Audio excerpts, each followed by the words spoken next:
आने के लिए। और अब असम के बाद बात करते हैं बिहार की। बिहार में राज्य के कुछ और इलाकों में बाढ़ का पानी फैल जाने से अब बाढ़ प्रभावित जिलों की संख्या 12 हो गई है। समस्तीपुर जिले के 5 प्रखंडों की 30 पंचायतें बाढ़ से प्रभावित हो गई हैं। राज्य में 29 लाख से अधिक की आबादी बाढ़ का कहर झेल रही है। बाढ़ प्रभावित क्षेत्रों से 2,62,000 लोगों को सुरक्षित स्थानों पर पहुंचाया गया है। प्रभावित क्षेत्रों में 26 राहत शिविर और 808 सामुदायिक रसोई घर चलाए जा रहे हैं। एसडीआरएफ और एनडीआरएफ की 26 टीमें राज्य में बचाव और राहत कार्य में जुटी हुई हैं। जल संसाधन विभाग के अनुसार कोसी बैराज से डिस्चार्ज 2,20,000 क्यूसेक रहा, जबकि गंडक बैराज से आज डिस्चार्ज 2,27,000 क्यूसेक था। बूढ़ी गंडक नदी का जलस्तर अभी भी समस्तीपुर, रोसड़ा और खगड़िया में बढ़ रहा है। नेपाल में गंडक, बागमती और महानंदा के जलग्रहण क्षेत्रों में 60 से 100 मिलीमीटर वर्षा हुई है। मौसम विभाग ने अगले 24 घंटों के दौरान पूर्णिया, किशनगंज, अररिया और कटिहार में मध्य से भारी वर्षा की संभावना जताई है।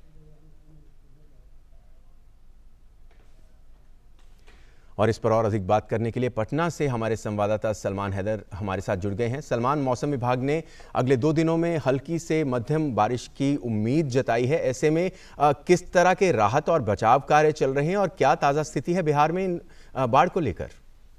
देखिए, बाढ़ की स्थिति सुधर नहीं रही है।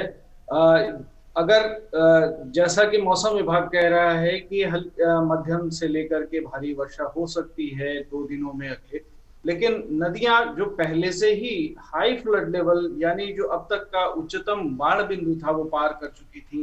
अब काफी स्थानों पर जैसे गंगा है या दूसरी नदियां हैं वहां घट रही हैं, लेकिन अभी भी बूढ़ी गंडक, महानंदा और बागमती नदियों में राइजिंग ट्रेंड है, यानी उनका जलस्तर बढ़ रहा है। इस वजह से आप देखेंगे कि हालात सुधार में नहीं आ रहे हैं, सुधर नहीं रहे हैं, बल्कि और जगहों पे पानी फैल गया है। अभी जो लेटेस्ट मामला है सीतामढ़ी जिले का, वहां 5 ब्लॉक्स बाढ़ के पानी से घिर गए हैं और 30 पंचायतें इनमें शामिल हैं। तो इस तरह से एरिया बहुत बढ़ गया है।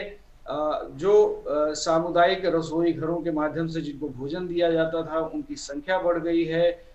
राहत शिविरों में जो 26 राहत शिविर बने हुए हैं वहां पे लगभग 23,000 लोग रह रहे हैं।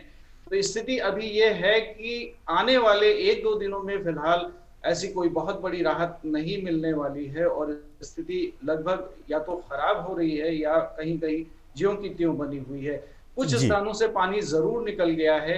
और बात करें अगर तटबंधों की, तो जो 3 जगह पे सारण तटबंध टूटा हुआ था उसकी मरम्मत का काम तो जारी है, लेकिन चूंकि वाटर लेवल बहुत हाई है इसलिए उसमें काम धीमा हो गया है, बहुत तेजी से नहीं चला पा रहे हैं। जी सलमान, बहुत बहुत शुक्रिया इस पूरी जानकारी को हम तक पहुंचाने के लिए। तो बाढ़ की स्थिति अब भी